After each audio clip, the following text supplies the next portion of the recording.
Queridas amigas, queridos amigos, buena noche.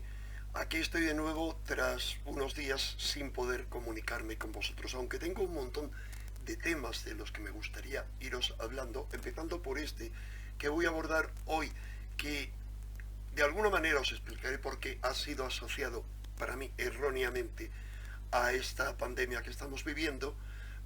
También no quiero dejar de tocar diferentes enigmas, conspiraciones, misterios históricos, como algunos que ya me habéis pedido y que voy a tratar en breve.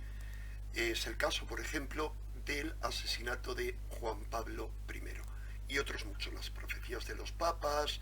Por supuesto, no me olvidaré de hablar de lo que puede haber de cierto y de incierto en el 5G y sus efectos sobre la salud y sus, veremos, discutibles efectos sobre el coronavirus. Por supuesto, de vez en cuando hablaré de novedades del coronavirus.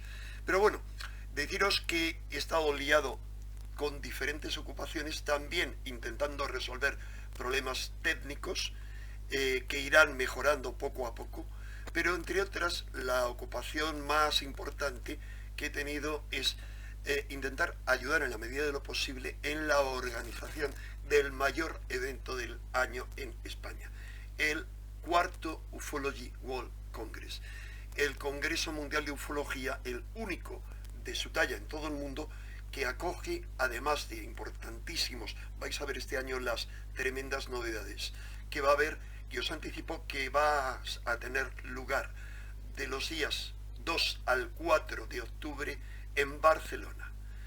En cuanto el presidente del Congreso, Robin Arca, me autorice, os iré informando de las figuras de primera línea, tanto internacionales como nacionales, que van a participar en él. Realmente hay algunas que no se van a poder desvelar hasta última hora, pero serán verdaderas sorpresas. Bien, yendo al grano, con lo que quería tocar hoy es el tema de los chemtrails, esas líneas que se entrecruzan, que hacen enrejados extraños que muchos hemos observado en el cielo y que para nosotros son un enigma, mientras que para la inmensa mayoría de la gente son algo normal. Son los contrails, las estelas químicas también que dejan los aviones en el cielo. ¿Por qué hablaros de este tema? Tanto porque algunos de vosotros me lo habéis solicitado, como porque en diferentes medios, curiosamente, no hemos sido los conspiranoicos quienes hemos hablado de ello, y estoy comprobando, sí, que la grabación está bien, sino que han sido multitud de medios que no deben tener otro tema del que hablar y que, mezclando churras con merinas, han dicho que ya los conspiranoicos teníamos suficiente argumento con esta conspiración que hay realmente en torno al coronavirus. No digo que lo haya sido desde el principio, pero que ahora lo es, no tengo ninguna duda, mezclándolo con los chemtrails. Por ejemplo, la revista GQ se preguntaba: Chuck Norris, ese famoso actor de acción, cree en la teoría de los chemtrails, como cree en otras cosas, es un practicante del budismo zen. Y eso, dice, debería bastarnos para no objetar la verdad. Pues no, es que eso es una solemne tontería, como la mayoría de las cosas que dicen muchos medios. Hay otra, mucho más fundamentada, por eso os la voy a comentar, que es la revista digital turama.es. Nos dice esa revista que actualmente estadísticas confirman que el 17% de la población cree en los chemtrails, una cantidad muy superior a lo que yo hubiera pensado. ¿Por qué de adelantarnos? Que el tema de los chemtrails, entre otras muchas cosas, primero, poca claridad de evidencias y poca claridad de argumentos. Intentaré aportar algunos brevemente, eso sí, para que cuando esto lo pueda colgar en internet, no lo estoy haciendo en directo en YouTube, para evitar problemas, saltos hasta que cambie el escenario, me baje todo el equipo informático a otra planta que tiene conexión directa sin necesidad de utilizar wifi. Pero bien, la cuestión es que no quiero montarme sobre el espacio del doctor Gaona, los espacios de Iker, y por eso estos días, puesto que se me hacía muy tarde, no he emitido vídeos. La cuestión es que lo que nos dice esta revista es que cualquiera, leo textualmente, que sepa un mínimo sobre el funcionamiento del sector aéreo y cómo operan los vuelos, es conocedor de los trámites obligatorios previos que hay que formalizar antes del despegue. Y nos dice que cualquier avión que salga de cualquier aeropuerto tiene antes que presentar un plan de vuelo, especificando las intenciones de la tripulación.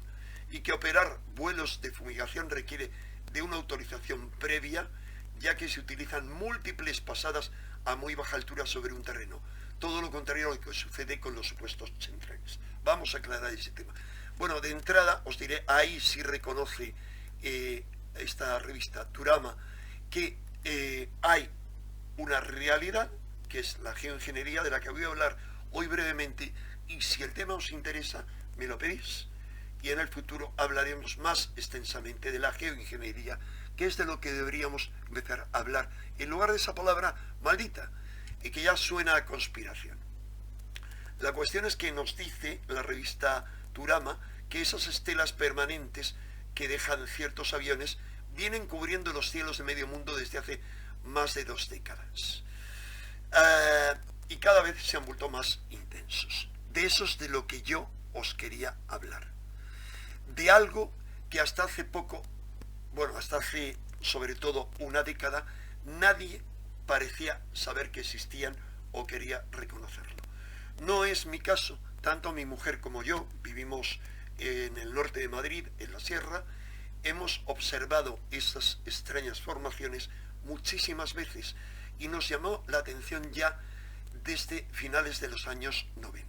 Es más, la revista Año Cero, que creé en el año 1990 y que he dirigido durante 25 años, hasta mi jubilación, ha tratado ese tema no solamente con honores de portada, sino en no menos de 7 ocasiones, y comenzó a hablar de ello en un pequeño artículo de Josep Guijarro en el año 97-98, no recuerdo ahora muy bien, cuando nadie hablaba de ello, cuando empezaban a hablar. Bien, os he de decir que un problema que tiene este tema es, primero, que por su baja popularidad no interesa a la mayoría de la gente y la mayoría de la gente no lo cree. Por eso conseguir hacer esta portada me costó muchísimas discusiones con mi equipo de redacción, con el que discutíamos todos los temas, porque es la única forma de llegar al gran público. Y ciertamente tenían razón, fue uno de los números de los ejemplares que menos se vendió. ¿A qué se debe eso? A la baja credibilidad que tiene el tema, y aquí hay muchos activistas de muy buenas intenciones, pero que de repente, por ejemplo, organizó uno de ellos, maravillosa persona, una reunión en Madrid, pero yo le advertí que no debía organizarla él solo, que debía contar con los múltiples grupos que hay, cada uno operando por su cuenta, si quería que fuera un éxito. De hecho, no tuvo lugar esa reunión. Hay también una gran defensora política de los chemtrails, que fue concejala en un ayuntamiento de la provincia de Teruel, y que lo ha venido denunciando, incluso ha participado en reuniones en el Parlamento Europeo.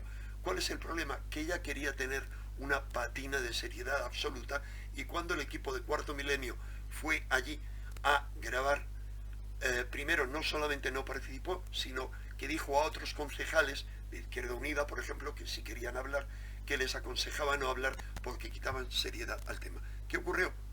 Que de todo eso se enteró muy poca gente.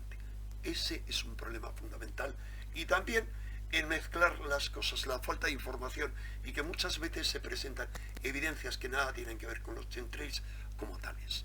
La cuestión es que os decía que desde hace esas 2 décadas, tanto yo como muchísima gente hemos venido observando estas estelas minuciosamente y hemos comprobado que son muy diferentes a las estelas de condensación procedentes de los aviones, pero cuidado, solo de los aviones que operan a temperaturas muy bajas, al igual que sus tubos de escape. Y voy a quitar el volumen, porque si no me van a saltar hasta el último aviso que me dé la web. La cuestión es que no ocurre eso con los chemtrails. Los chemtrails operan a una altura de entre 1000 y 5000 metros de altura. La cuestión es que en las 2 últimas décadas han sido denunciadas por varios dirigentes gubernamentales de distintos países y también por dirigentes ecologistas. Y algunos presidentes, incluso el presidente ecuatoriano Correa, prohibió que sobrevolasen su país.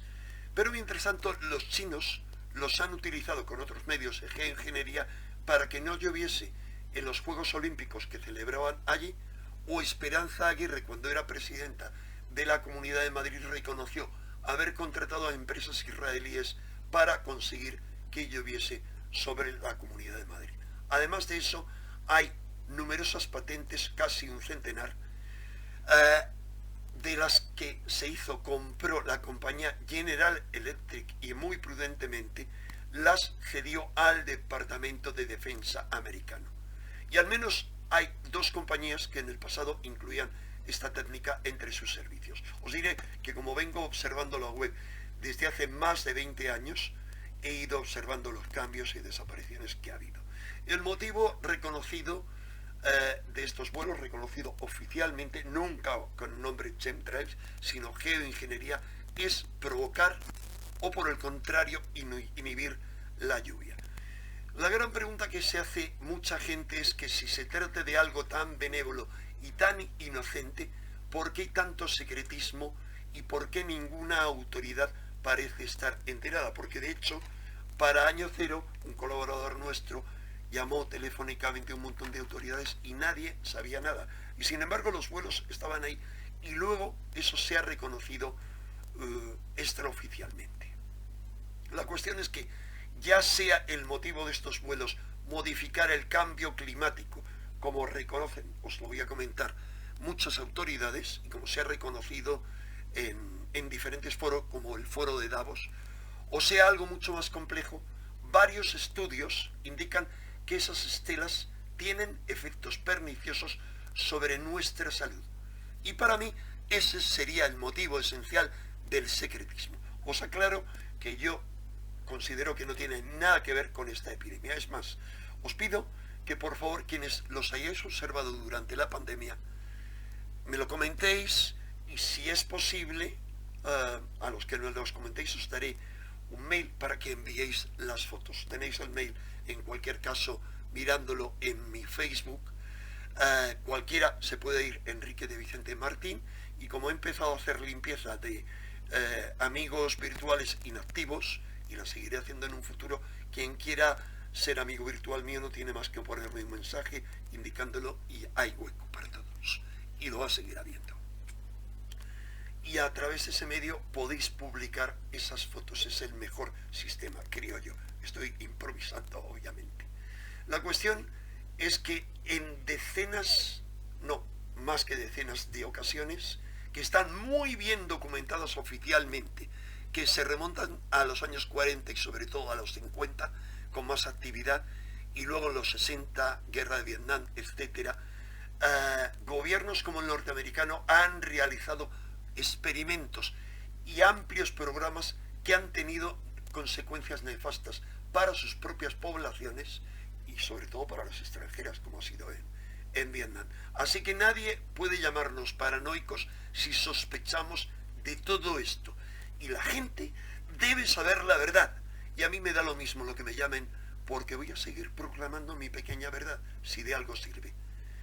Estoy aquí para hablar de ello, de esto y de otras cosas, no para ignorar las evidencias como avestruces, como hacen la mayoría de los científicos y políticos que se permiten hablar de ello, mirando para otro lado, negando. Negar las evidencias es querer vivir en la ignorancia y además es ser cómplices de algunos tentáculos del sistema a los que parece importarles poco la salud y los derechos de los ciudadanos. Y os digo una vez más, no hay peor ciego que quien no quiere ver, y no hace falta más que, ahora no, en otros momentos, ahora yo no los he visto, mirar al cielo. No hay peor ignorante que quien no desea saber. Y yo considero, siguiendo siempre la línea de Orwell, que el deber de cualquier informador honesto es investigar las evidencias de forma objetiva y exponerlas de forma valiente, para que el público decida por sí mismo y exija a los gobernantes explicaciones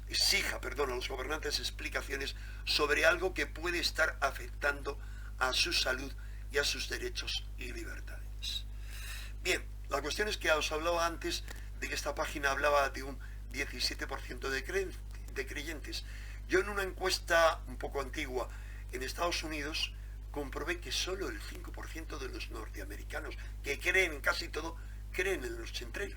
Claro, porque no les informa de ello los medios serios, el mainstream, salvo para negarlo. Y los activistas pro-chemtrails, os digo, no han estado actuando inteligentemente, porque no se trata de creer, como en el caso, decía en un programa, en uno de los 5 programas de Cuarto Milenio que ha dedicado a este tema, como con los ovnis. Los ovnis están ahí, otra cosa es lo que sea. Se ven, por lo tanto existen. Y además, la geoingeniería, y este es uno de sus procedimientos, y lo podéis encontrar documentado en alguna de las versiones de la Wikipedia, no la española, en otras de la española se retiró, es una realidad, cómo esparcen esos regueros. La cuestión es que tanto Greenpeace como los verdes en España se han negado a seguir hablando del tema si no había pruebas científicas. Es más, ha habido un político y científico, Pablo Echenique, aparentemente contestatario contra el sistema, que en una rueda de prensa en 2015 le preguntaron y dijeron, esas cosas de cuarto milenio, son cosas de cuarto milenio. Y dijo, cuarto milenio es entretenimiento y los chemtrails son nubes. Y se quedó tan tranquilo, sin examinar ninguna evidencia. Y no vamos a lograr que las examinen nunca, y menos si sigue habiendo esta desorganización de la maravillosa gente que quiere denunciar todo esto. Insisto una vez más, el deber de la ciencia es examinar las evidencias, nunca negarse a observarlas. Solo así se avanza. Si no se hubiera hecho de esa manera, no habríamos avanzado nunca. Se nos ha dicho en algunos medios que la Universidad Politécnica de Madrid, en colaboración con otra organización, analizó 4.000 muestras de suelos sin anomalías alarmantes, salvo mercurio en 2 zonas. Pero eso no equivale a estudiar los chemtrails. Os recuerdo que a raíz de un debate que tuvimos en Cuarto Milenio, se pidió a la gente, a la buena gente, que sois todos vosotros, que enviaran muestras. Se sometieron a examen, muestras de esas cosas que hemos visto muchos. Yo aquí, en la zona donde vivo, un vecino mío, el pintor Juan del Pozo, me mostró esas evidencias sobre los coches, como después de haber chemtrails en esta zona a baja altura, había como unas pequeñas motitas de plata que no existían en los coches que dejamos fuera. Y cuando se hizo el análisis de esas evidencias, sí, se encontraron anomalías inexplicables. Anteriormente, Cuarto Milenio, en 2013, estuvo en la zona de La Guareña, en Zamora, que os hablaba, pues creo que os dije Teruel, donde estaba esta activista, y ahí se vienen observando por parte de los agricultores desde 1999. Presentaron una denuncia ante el Seprona. Cuarto Milenio logró fotos espectaculares, también se las dieron gente de la zona, y los propios reporteros de Cuarto Milenio, creo que encabezados por Francisco Pérez, llegaron a verlos, junto con Luis Mí, un ecologista y colaborador entonces del programa que le acompañaba, y tomaron muestras de tierra con partículas de aluminio cuya nivel de concentración muy alto puede ser dañina. También habían observado fibras gruesas que son habituales en estos casos, pero no lograron examinar eso porque se deshacen al poco tiempo.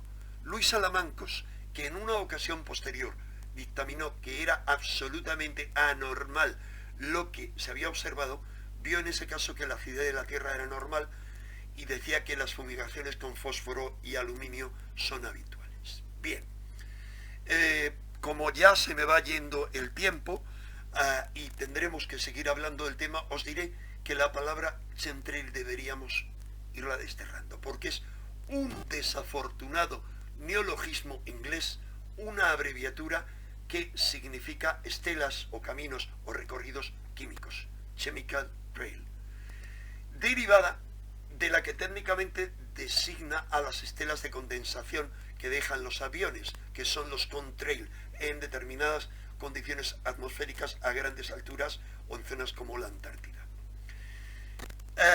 Pero es desafortunado, ¿por qué? Porque todos son chemtrails, todos son estelas químicas, nosotros también. Deberíamos hablar, como hizo el grupo Belfort, de científicos que se reunió en Holanda, creo recordar, y que luego se deshizo como tantos otros, o mejor, de geoingeniería. Para terminar este vídeo, os explicaré qué diferencia los chemtrails de los contrails que dejan los aviones. Los contrails, os decía, se dan a gran altura, y las estelas de vapor que dejan pueden existir en dos formas: gotas de agua o cristales de hielo. Los principales factores en la formación de esas estelas de vapor, os decía, son la temperatura del aire y la humedad. Y os decía que se ven en esas frías alturas superiores, pero no en las que se dan los chemtrails. La cuestión es que esas estelas de vapor empezaron a convertirse en algo común durante la Segunda Guerra Mundial, cuando los bombarderos empezaron a volar a alturas superiores a los 30.000 pies. Algunas, ciertamente, de esas que dejan los aviones se convierten en cirrocúmulos, que son esas nubes que a veces también se forman con los chemtrails, por lo tanto no nos confundamos, y esos se desvanecen al ir cayendo con aspecto sedoso, dando lugar a una formación que los meteorólogos conocen como virga. Bien, hay otra diferencia fundamental. Mientras que los contrails de los aviones se disipan, los chemtrails son mucho más persistentes, no desaparecen y permanecen mucho más tiempo en suspensión. E insisto, no están a gran altitud, sino entre 1 y 5 kilómetros de altura. Los chemtrails, además, frecuentemente se entrecruzan entre sí, dos aviones jugando al 3 en raya, y forman retículas, redes, que al irse diluyendo forman nubes longitudinales que se cortan súbitamente y luego después se vuelven a formar dejando huecos entre ellas.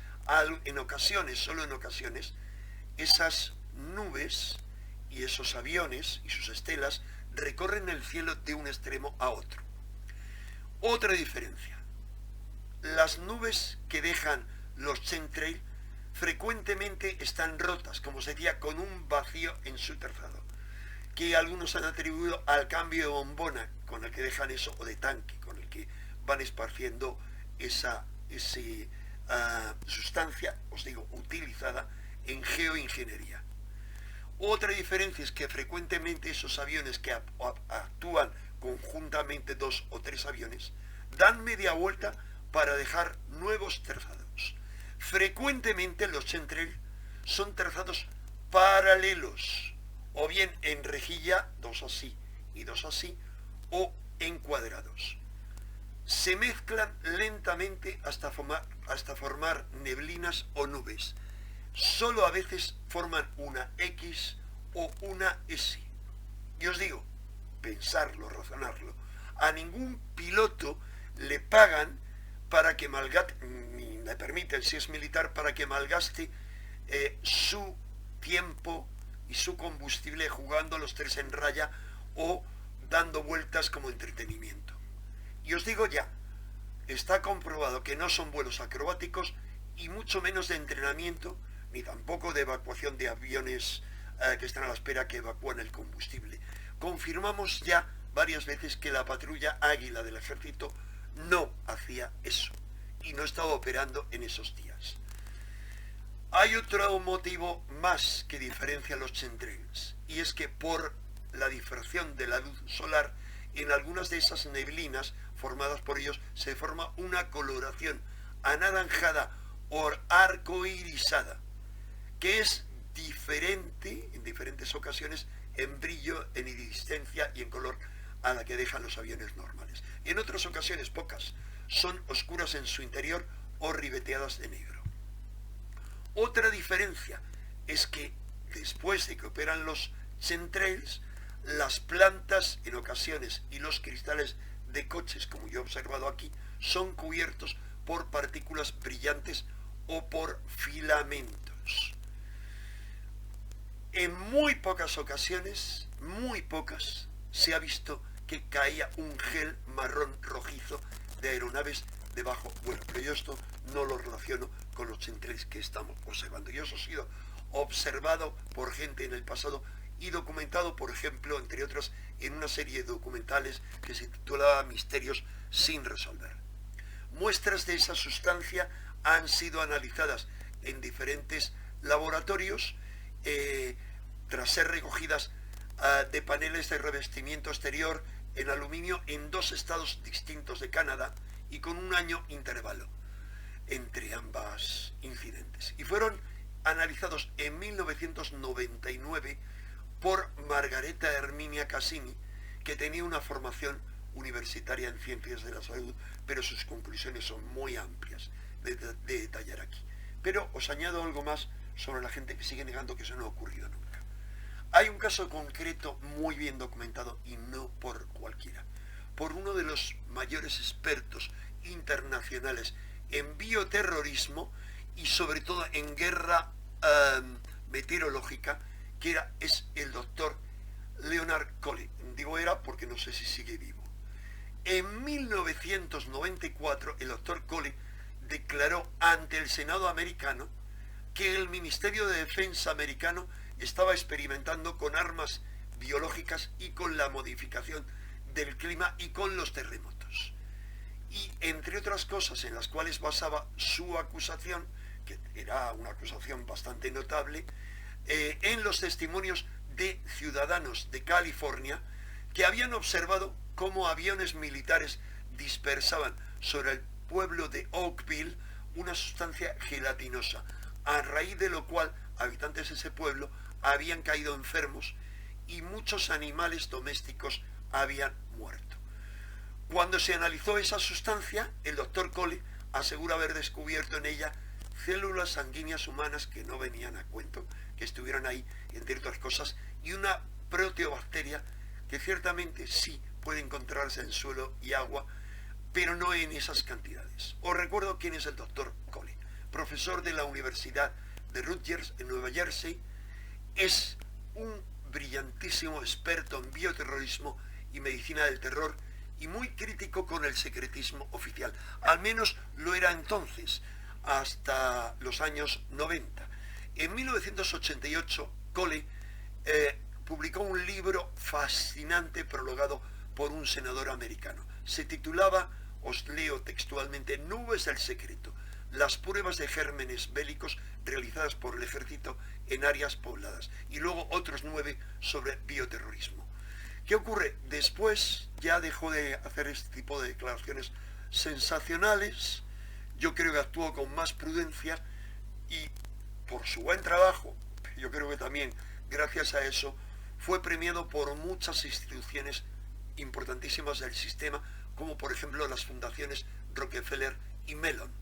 Ha sido colaborador de medios tan importantísimos a nivel mundial como la revista Scientific American, que en español se conoce como Investigación y Ciencia, o el periódico New York Times o Washington Post. Bien, ya se ha hecho excesivamente tarde, tan solo deciros que está súper documentado los experimentos que ha hecho sobre todo el ejército americano durante medio siglo. Y si tenéis interés, en otro momento os hablaré de ello.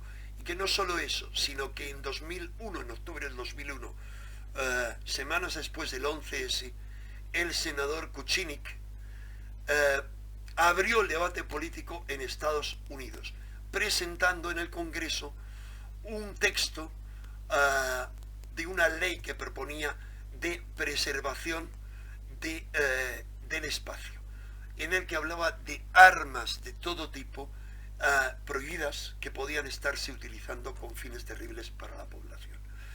En el primer texto que presentó, que se rechazó, mencionaba a los chemtrails, no en los otros 3, donde no se mencionaba esas estelas químicas, en un listado de armas para controlar el clima y cuya prohibición propuso sin éxito. La cuestión es que a raíz de eso, el gobierno americano negó repetidamente su existencia, pero Kucinich respondió. La verdad es que hay un programa completo en el Departamento de Defensa llamado Visión para 2020, que está desarrollando estas armas.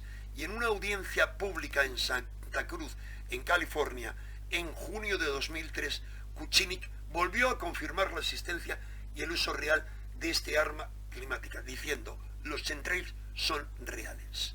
Los han defendido en otros muchos sitios, pues por ejemplo, entre otros, la líder del Partido Verde sueco, Pernilla Hagberg, y otros muchos dirigentes. Según Pernilla Hagberg, las fumigaciones son fruto del esfuerzo conjunto de Estados Unidos, la CIA, la NSA y el propio gobierno sueco, en el caso de su país, para modificar las condiciones atmosféricas a través de la dispersión deliberada de aerosoles de pulverización.